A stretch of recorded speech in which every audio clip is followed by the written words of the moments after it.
Hello,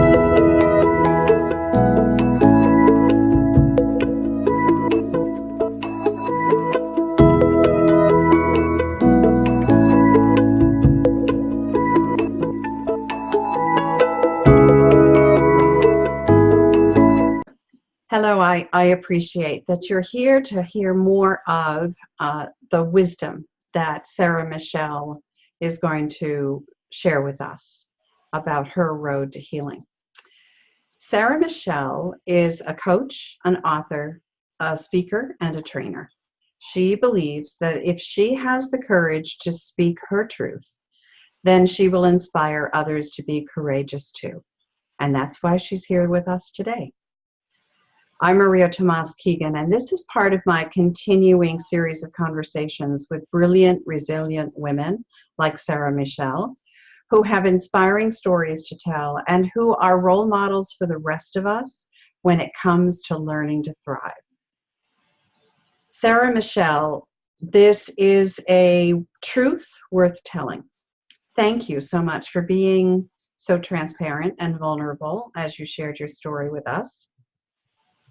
Thank you for having me. I appreciate the opportunity to share.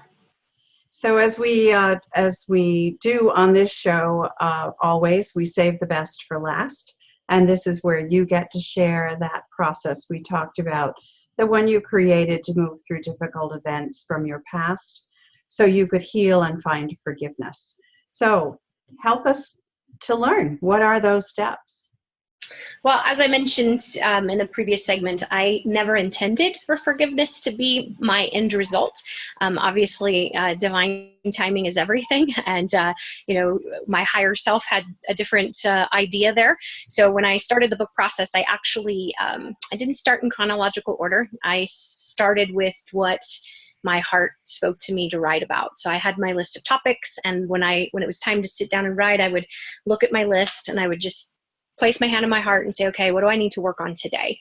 And so the middle of my book actually was the very first chapter that I wrote. And so then, piecing it all together in a chronological order. So that's something unique that I did for my own healing.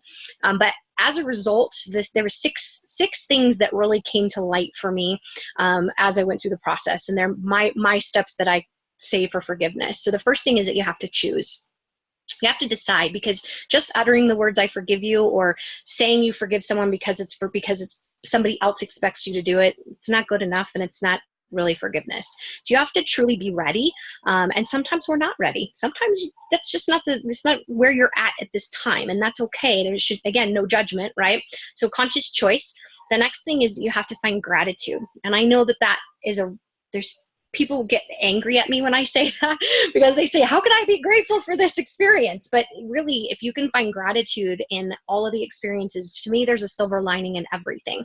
Even the worst thing that could happen to someone, there's a positive that could be taken from that. The next thing is that you have to take responsibility. And that's another one that people get upset about, because we have to identify what our role is in the situation. What did I come to, what was my role? What role did I play in this experience? And taking responsibility for that. Again, I believe that everything's happening for a higher purpose, and that we choose our experiences in life to help us on our journey. And so I chose abusive parents to help me find the gift of forgiveness. And I know that that's a big concept and hard for some people to accept or wrap their brain around. The next thing is that you have to have awareness. So what did I come to learn from this experience? So that ties into what I just said about, choosing to have this experience because I'm here to learn something from it. And then the fifth step is taking back your power. So no longer remaining a victim, right? Because if you truly want to forgive and forgive yourself, forgive the people that hurt you, forgive the experiences, you can't remain a victim.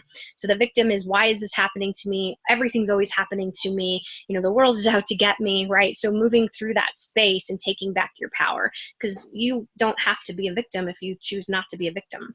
And then lastly, you have to trust the process. Because again, everything in life, everything, the good, the bad, the ugly, it is absolutely 100% happening for a higher purpose. And when we can surrender to that, life gets really beautiful and less complicated, and there's peace and harmony and abundance and love and happiness and all of that, if we could just trust the process that everything is happening for our higher good. those are all very powerful steps, and I think all necessary. It's funny. I never know when I am introduced to someone to have a conversation like this, exactly how we align. But I teach all of those things as well. We just have a different experience. We came to this place on a different path. Yet many of us end up knowing that these things are important. So I just want to reiterate them. Conscious choice, just making a choice, a decision, right? That you want to change where you are today.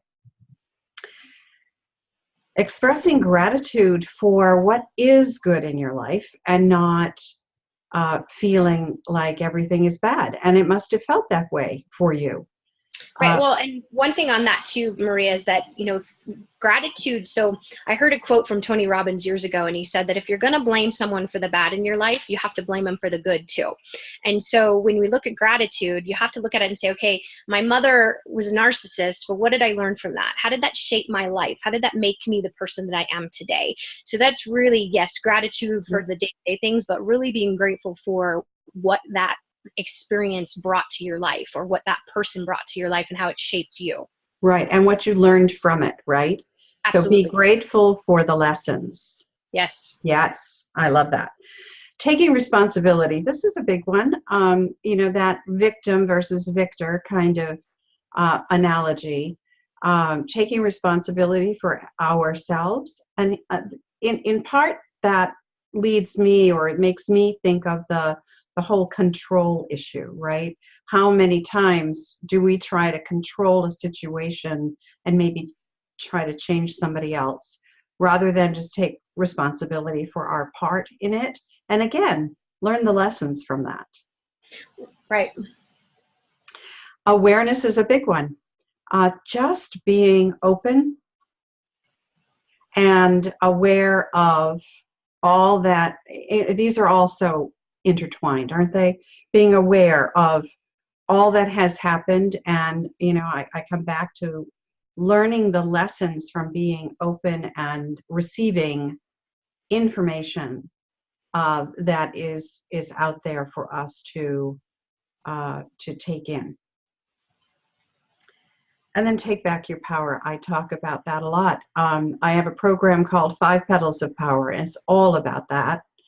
So stepping back, taking responsibility and stepping back into that, and again, it's a choice. See how all intertwined these are? This is just so beautiful. One cannot exist without the other. No, exactly. They are so intertwined. And then trusting the process. This is probably the hardest one, because I have clients who just want to move through it quickly, because they are also high achievers like you are. And, let's just get it done, without trusting the process, in terms of it takes some time to do some of this inner work and this inner healing and becoming aware and taking responsibility and finding the gratitude, finding those things that you can learn from. It takes some time. Well, So not only that, but we're not taught to trust as human beings. We're not taught to trust the unseen or the intangible. If you want to, you're use your head, right? That's what you're always told as a child, is you got to think things through. And so when you say trust the process, and you blindly step into something, or you trust the process that this really bad thing happened to me because it's shaping my life and it's going to really be a blessing, that's a hard thing to wrap your brain around. Yeah. You bet it is. That's why I said it is the hardest thing. I think that where it has taken you, I think you are a beautiful example of trusting the process and working through it. And we're all so we continue to be on journeys, right? We're all learning more about who we are, how things affect us, how we think about things.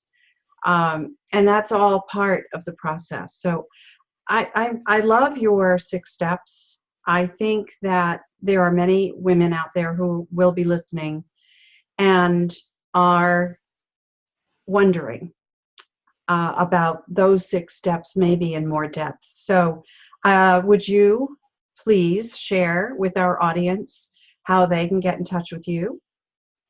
You can just email me, or you can find me on Facebook. I know you're going to share this on there, so you can connect with me on Facebook, but my email is my full name, so it's sarahmichellebliss@gmail.com.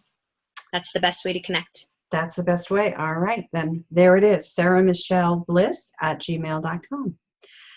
Thank you so much for sharing those steps with us. I think they're all very important, and forgiveness ultimately is it's such a misunderstood concept for many people, and I'm so happy you shared your perspective on that. So thank you, Sarah Michelle Bliss, for being here. Thank you for having me. I appreciate the opportunity. And thank you all for being part of our community and for watching this episode with Sarah Michelle.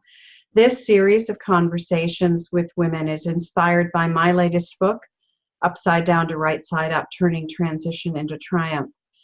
My book, the articles I write, and these conversations are intended to share stories from the heart and life strategies that can help others. I invite you to share them with the women in your life so none of us will ever again feel like we are alone. Many of us have gone through similar experiences, and we're here to support you. I believe it's our time to thrive. Will you join me on that ride? I'm Maria Tomás-Keegan. Till next time.